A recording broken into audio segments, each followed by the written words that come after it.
Je vous propose maintenant de nous pencher sur le point numéro 9, intitulé Une belle époque contrastée. La première question que vous devez sans doute vous poser est de savoir, mais qu'est-ce que la belle époque?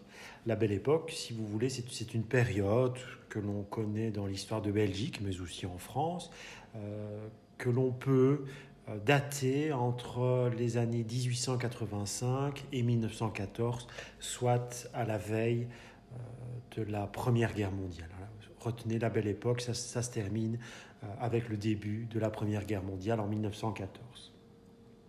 J'aimerais tout d'abord revenir sur le titre, Une belle époque contrastée. Pourquoi est-elle contrastée, cette belle époque? Eh bien, je pense que cette peinture, qui est également conservée au Musée des Arts Anciens et Modernes de Bruxelles, mais résume à merveille ce qu'est la belle époque.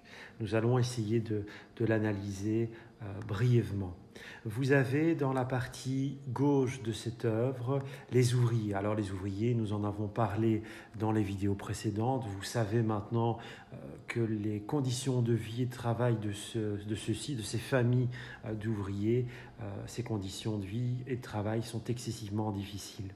Et donc nous avons ces ouvriers représentés à gauche.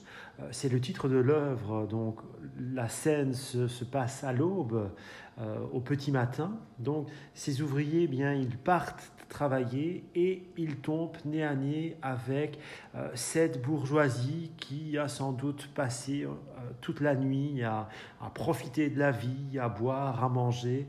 Et donc nous avons des représentants de cette bourgeoisie qui sortent et qui semblent quelque peu éméchés par leur folle soirée arrosée.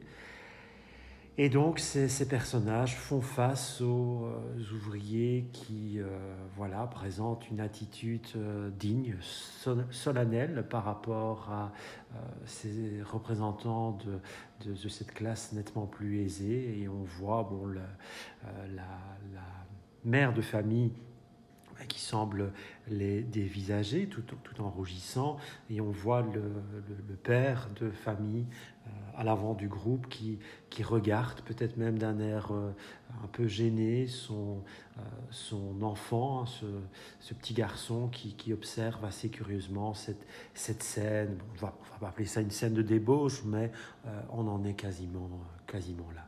Et donc voilà, une belle époque contrastée. Pourquoi? Eh bien parce que d'un côté, ici à gauche, nous avons une classe ouvrière. Vous connaissez maintenant les conditions de vie et de travail de celle-ci. Et de l'autre côté, vous avez une classe plus aisée, bourgeoise, qui va, elle, connaître une vie totalement différente, et c'est peut-être ce mode de vie qui caractérise le mieux ce qu'est la belle époque. Donc nous allons essayer de nous pencher sur ces caractéristiques de la belle époque maintenant. Retenez que la belle époque, c'est avant tout une époque, une période d'invention et d'innovation. Vous avez plusieurs informations théoriques dans le syllabus. Je ne vous demande pas de retenir par cœur toutes les innovations les innovations techniques qui vont se produire dans le courant du 19e siècle. Mais je vous propose à titre de documentation, donc lisez très attentivement les pages qui s'intéressent à l'analyse de cette lithographie montrant toute une série d'inventions qui ont cours durant le 19e siècle. Lisez attentivement le commentaire de cette ligne du temps qui montre toute une série d'innovations qui s'enchaînent durant ce 19e siècle, et il y en a bien d'autres que j'aurais pu évoquer dans les pages de ce cours. La deuxième information, là par contre je vous demande de prendre en considération l'analyse des documents suivants, de ne pas oublier de mémoriser les tenants et les aboutissants de ces documents. La deuxième grande caractéristique de la belle époque en Belgique, c'est que durant cette période, on va voir sur le territoire belge, toute une série de manifestations, les expositions universelles. Alors, qu'est-ce qu'une exposition universelle? Eh bien, une exposition universelle, c'est avant tout une une organisation qui va permettre à différents pays du monde, d'où l'adjectif universel, de se rassembler dans un endroit donné, dans une ville donnée, dans une ville précise, et chaque pays va être invité à montrer à présenter, à montrer en démonstration ses avancées technologiques. Si bien entendu la Belgique va accueillir plus d'une fois durant cette belle époque ces expositions, eh bien, c'est qu'elle a énormément d'atouts, énormément de potentiel et qu'elle veut montrer au monde ses innovations technologiques. Bien entendu, la Belgique, durant cette belle époque, joue sur le plan européen et international un rôle de premier ordre. C'est tout à fait normal. Pourquoi ? Parce que la Belgique profite encore une nouvelle fois des fruits des premières heures de la révolution industrielle qui n'a cessé d'entraîner l'industrialisation belge vers une évolution fulgurante. Et la tenue de ces expositions universelles traduit justement bien le caractère exponentiel de l'industrie en Belgique. Des expositions universelles, il y en a eu énormément durant cette belle époque. Vous en avez une à Anvers, vous en avez une à Gand, vous en avez eu 2 à Bruxelles, une à Liège, une à Charleroi également. Et nous allons analyser quelques affiches illustrant justement ces événements. Commençons par la première grande exposition universelle qui a lieu en 1894 à Anvers. Sur cette affiche, on voit déjà une première mention dans le registre supérieur, exposition universelle, et au-dessus de cette mention, chemin de fer du Nord. Donc vous voyez, nous reparlons du développement du chemin de fer grâce à cette révolution industrielle. Souvenez-vous, la première ligne de chemin de fer du continent européen, c'est entre Bruxelles et Malines qu'elle va apparaître, qu'elle va être construite. Exposition universelle sous le patronage de Sa Majesté le roi des Belges. Si je vous pose la question, retenez, je l'espère, je crois que vous l'avez compris, qu'il s'agit du roi Léopold II, qui est bien entendu le roi omniprésent de cette belle époque. Nous voyons ensuite différents bâtiments emblématiques de la ville d'Anvers. Et au centre, dans le registre central de cette affiche, nous voyons une très belle représentation féminine qui porte des lauriers symbolisant des végétaux symbolisant vraisemblablement la victoire. Donc ce personnage féminin peut-être évoque-t-elle la personnification de la ville d'Anvers ou de la ville ou de la Belgique plus globalement. En tout cas, la Belgique, elle est représentée par ce lion, le lion belge. Vous avez le blason de la ville d'Anvers. Vous avez le fameux blason historique du duché de Brabant, d'où s'inspirent les 3 couleurs nationales. Et vous avez même la devise du pays, l'union fait la force. Donc vous voyez, il y a une empreinte nationale qui s'exprime aussi dans cette affiche. Ce n'est pas uniquement la ville d'Anvers qu'on essaie de mettre en avant, mais c'est aussi le savoir-faire belge dans toute son intégralité. Et vous voyez les dates. Donc cette exposition universelle, elle a lieu du mois de mai 1894 jusqu'au mois de novembre 1894.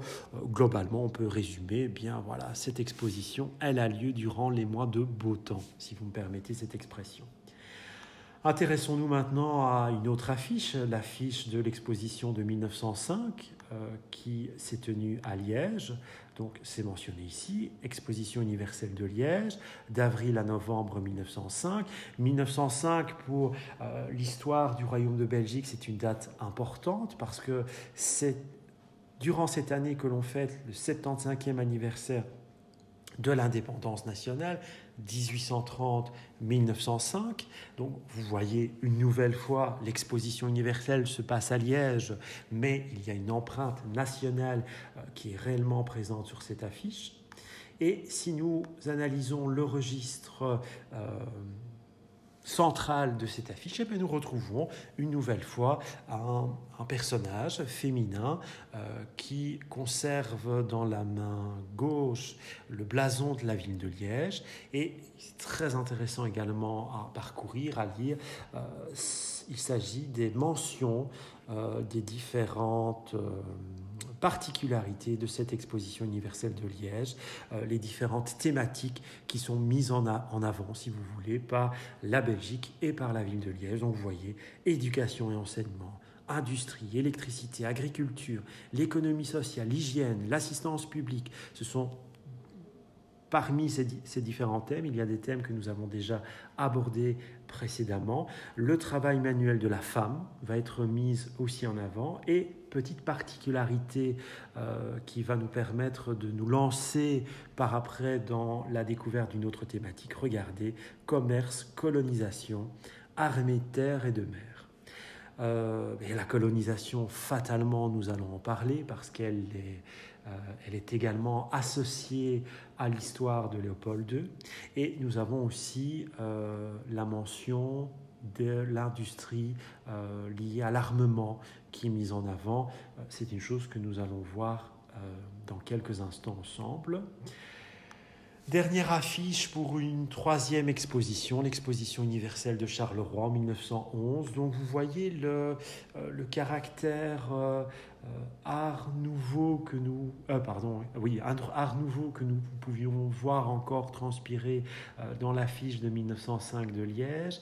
Eh bien ici, cet art nouveau semble quelque peu s'amenuire pour peut-être laisser place à l'art déco. C'est un nouveau courant stylistique qui va principalement se développer à la fin de la Première Guerre mondiale.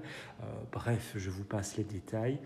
Si on analyse cette affiche, elle est très intéressante. Pourquoi ? Une nouvelle fois, pour ne pas changer, vous avez ce caractère national qui est excessivement bien illustré avec ce drapeau belge flottant au vent avec l'ombre du lion belge.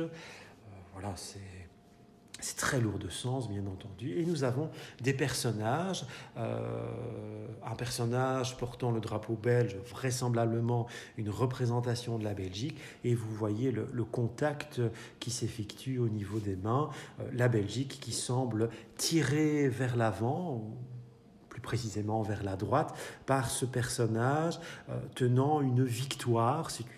C'est une représentation antiquisante d'une femme illustrant vraisemblablement la victoire, un symbole de victoire.